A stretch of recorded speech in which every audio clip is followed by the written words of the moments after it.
Everyone, मैं आप लोग की हिंदी मैम हूँ। अब से हिंदी की क्लास मैं लूँगी। आज हम लोग पढ़ेंगे second language Hindi grammar. Hindi grammar में आप लोग 3 चैप्टर तक पढ़ चुके हैं। आज हम लोग चैप्टर 4 पढ़ेंगे। चैप्टर 4 में हम लोग को पढ़ना है शब्द और उनका विभाजन। सबसे पहले हम लोग जानेंगे शब्द के बारे में। शब्द किसे कहते हैं? वर्णों के सार्थक समूह को शब्द कहते हैं। सार्थक मतलब क्या होता है? जिसका कोई अर्थ हो। हम लोग कह सकते हैं कि वर्णों का ऐसा समूह जिसका कोई अर्थ हो, उसे हम लोग क्या कहते हैं? शब्द। शब्द का हम लोग उदाहरण देखेंगे। जैसे हो गया मोर। चैप्टर 2 में आप लोग वर्ण पढ़े हो, वर्ण निषेध भी पढ़े हो। तो हम लोग क्या करेंगे? मोर। मोर को हम लोग कैसे लिखेंगे ये आप लोग जानते हो। मोर को हम लोग कैसे लिखेंगे? मो। मो में क्या आ रहा है? ओ आ रहा है। माँ के नीचे हलंत देंगे, जोड़ ओ। उसके बाद क्या है? र। र में क्या आ रहा है? अ आ रहा है। र के नीचे हलंत देंगे, जोड़ अ। तो क्या बन गया? मोर। मोर क्या है? शब्द है। म जोड़ ओ जोड़ र जोड़ अ, ये क्या है? वर्णों का समूह। अब हम लोग देखेंगे शब्द के विभाजन। शब्द के विभाजन 4 आधार पर किया गया है। पहला है उत्पत्ति के आधार पर, दूसरा है रचना के आधार पर, तीसरा है अर्थ के आधार पर, चौथा है प्रयोग के आधार पर।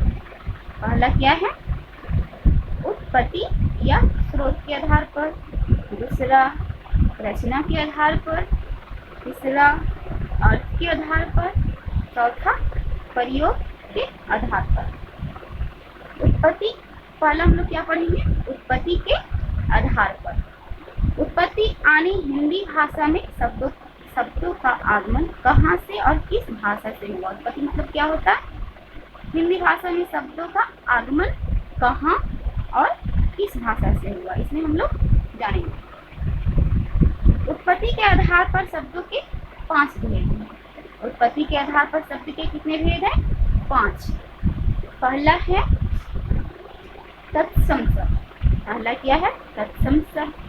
दूसरा है तद्भव शब्द, तीसरा है देशज शब्द, चौथा है विदेशी शब्द और 5वां है मिश्रित अथवा संकर शब्द। हम लोग पहले पढ़ेंगे, पहला क्या था? तत्सम शब्द। तब हम लोग क्या पढ़ेंगे? तत्सम शब्द। संस्कृत से ज्यों के त्यों हिंदी में आए शब्दों को तत्सम शब्द कहते हैं। तत्सम शब्द कहाँ से आया है? संस्कृत से आया है। और इसका प्रयोग कैसे किया जाता है? ज्यों क्या त्यों। जैसे हो गया संस्कृत में जो हम लोग इसका प्रयोग करते हैं, वही शब्द का प्रयोग हम लोग क्या करते हैं? हिंदी में भी करते हैं। कैसा करते हैं? जैसे हम लोग संस्कृत में प्रयोग करते हैं, वैसे हम लोग हिंदी में प्रयोग करते हैं। उसे हम लोग क्या कहते हैं?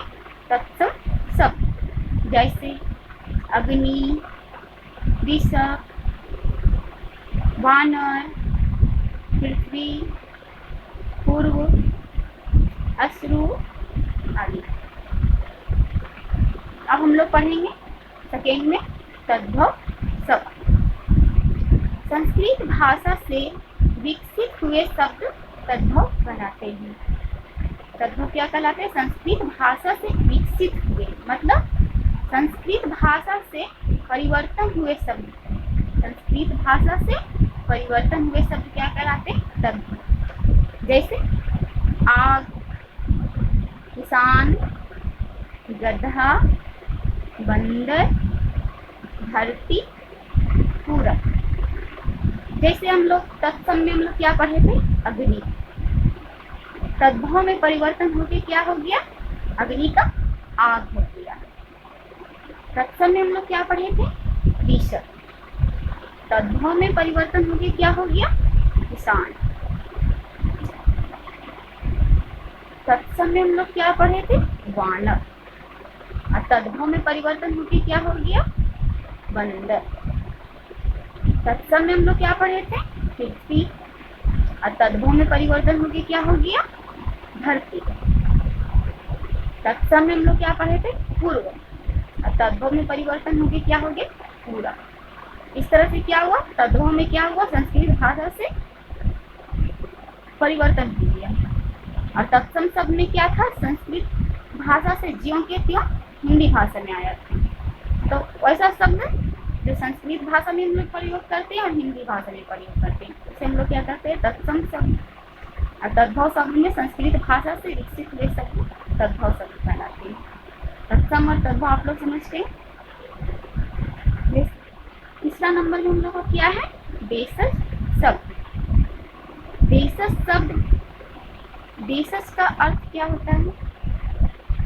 देश में ही जन्म लेने वाले शब्द। देशज का क्या अर्थ होता है?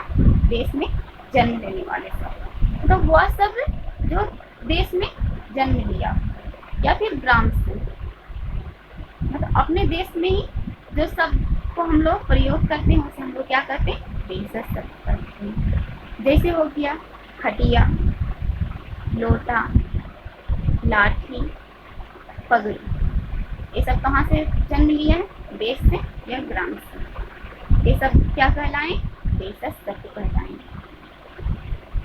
अब हम लोग चौथा नंबर पढ़ेंगे, विदेशी शब्द। विदेशी, विदेशी मतलब तो आप लोग जानते हो, विदेश से आए हुए, कहीं से आए हुए शब्द। कहाँ से आए हुए शब्द? विदेश से आए हुए शब्द। जो शब्द विदेश से आए हो उसे हम लोग क्या कहते हैं? विदेशी शब्द कहते हैं। जैसे अरबी भाषा से कौन कौन शब्द आए हैं हम लोग यहाँ देखेंगे। अरबी भाषा से आया है फायदा, फौज, औरत, कसाई। फिर उसके बाद हम लोग फारसी भाषा से देखेंगे। फारसी भाषा से कौन कौन शब्द आया है? अंगूर, खरगोश, मेहमान, कोशिश। ये सब कहाँ से आए हैं? अरबी फारसी भाषा से आए हैं। उसके बाद हम लोग अंग्रेजी भाषा से देखेंगे क्या क्या शब्द आए हैं। अंग्रेजी भाषा जैसे हो गया master, school, court, station, fees, shop. ये सब कहाँ से आए हैं? ये सब शब्द अंग्रेजी भाषा से आए हैं। इसके बाद हम लोग देखेंगे ग्रीक भाषा से। ग्रीक भाषा से कौन कौन शब्द आए हैं? दाम, सुरंग, चीनी, चाय। ये सब कहाँ से आए हैं? ग्रीक भाषा से ये सब आए हैं। अब हम लोग देखेंगे फ्रेंच भाषा से। फ्रेंच भाषा से कौन कौन शब्द आए हैं? कूपन, कारतूस। फ्रेंच भाषा से क्या क्या है? कूपन, कारतूस। मतलब ये सब हम लोग विदेशी भाषा से हम लोग ये शब्द का प्रयोग किए। ये सब शब्द का प्रयोग कहाँ से किए? विदेशी भाषा से। ये शब्द क्या कहलाएं? विदेशी शब्द। उसके बाद 5 नंबर में हम लोग देखेंगे मिश्रित अथवा संकर शब्द। मिश्रित शब्द क्या होता है ये हम लोग देखेंगे। दो अलग अलग भाषाओं से बने शब्दों को क्या कहते हैं? मिश्रित या संकर शब्द कहते हैं। मिश्रित या संकर शब्द में क्या होता है? दो अलग अलग भाषा होता है, उससे जो शब्द बनता है उसे हम लोग क्या कहते हैं? मिश्रित शब्द कहते हैं। जैसे हो गया रेल, गाड़ी। रेल क्या है? अंग्रेजी भाषा है। गाड़ी क्या है? हिंदी भाषा है। तो इसमें क्या हुआ? दो भाषा से बने शब्द हैं। मतलब क्या हुआ? दो भाषाओं से बने शब्द को हम लोग क्या कहते हैं? मिश्रित शब्द। ये भाषा अंग्रेजी और हिंदी से मिलकर क्या बना? रेलगाड़ी। जैसे हो गया टिकट, घर। टिकट क्या है? अंग्रेजी भाषा है। घर क्या है? हिंदी भाषा है। मतलब अंग्रेजी और हिंदी भाषा से बने शब्द क्या है? ये टिकट घर। टिकट घर में दो भाषा मिला हुआ है, अंग्रेजी और हिंदी। आप लोग को मिश्रित शब्द समझ में आ गया। अब हम लोग इसका रचना उत्पत्ति के आधार पर 5 भेद था, वो हम लोग पढ़ लिए हैं। अब हम लोग देखेंगे शब्दों का विभाजन का 4 भेद था। पहला भेद उत्पत्ति के आधार पर है, जिसका 5 भेद था, वो अभी हम लोग पढ़े। अब हम लोग पढ़ेंगे रचना के आधार पर। रचना के आधार पर देखेंगे कितने भेद होते हैं। रचना के आधार पर शब्द का 3 भेद होता है। क्या क्या होता है? रूढ़, पहला क्या होता है? रूढ़, दूसरा योगी, तीसरा योग रूढ़। पहला रूढ़ शब्द, वह शब्द जिसके टुकड़े करने पर जिनका कोई अर्थ ना निकले। मतलब क्या होता है इसमें रूढ़ शब्द में? वे शब्द जिनके टुकड़े करने पर क्या होता है? कोई अर्थ नहीं निकलता है, उसे हम लोग क्या कहते हैं? रूढ़ शब्द कहते हैं। जैसे जल, जल को हम लोग टुकड़ा करेंगे, क्या होगा? ज जोर ल। जैसे कोई अर्थ निकल रहा है? नहीं। ज जोर ल, जैसे कोई अर्थ नहीं निकल रहा है। फिर हम लोग देखेंगे ल, ल से कोई अर्थ निकल रहा है? नहीं। उसके बाद दूसरा एग्जाम्पल हम लोग देखेंगे पैसा। पैसा को हम लोग टुकड़े में बांटेंगे तो क्या होगा? पै जोड़ सा। पै से कोई अर्थ निकल रहा है? नहीं। सा से कोई अर्थ निकल रहा है? नहीं। ये क्या कहलाए? रूढ़ शब्द। रूढ़ शब्द में क्या होता है? टुकड़े करने पर जिनका कोई अर्थ नहीं निकलता है। अब हम लोग दूसरा रूप किसका देखेंगे रचना के आधार पर? दूसरा रूप, इसका दूसरा रूप का क्या है? यौगिक शब्द। दो या दो से अधिक शब्दों या शब्दांशों के मेल से बने शब्द यौगिक कहलाते हैं। इन दोनों शब्दों के अलग अलग अर्थ होते हैं। इसमें क्या होता है?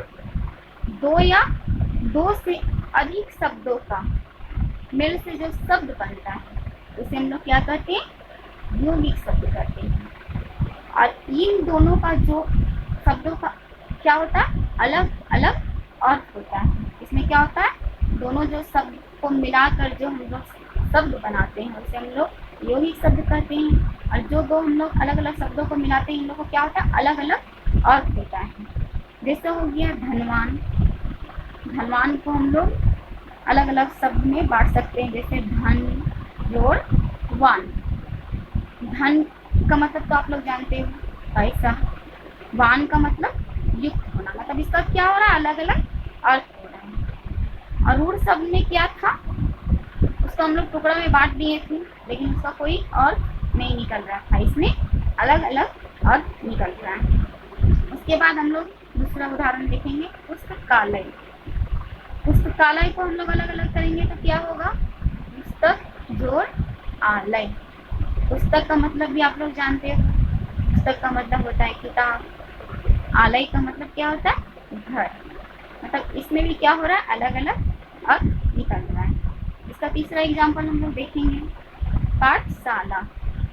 पाठशाला को हम लोग अलग अलग टुकड़ा में बांटेंगे तो क्या होगा? पाठ जोड़ शाला।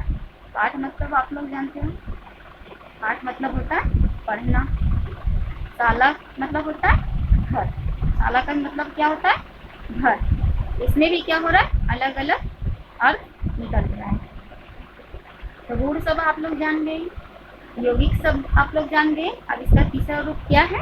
योग रूढ़। अब हम लोग जानेंगे योग रूढ़ क्या है। जो शब्द यौगिक होते हुए भी किसी समान अर्थ को प्रकट न करके रूढ़ शब्दों के समान किसी विशेष अर्थ को प्रकट करते। इसमें क्या होता है?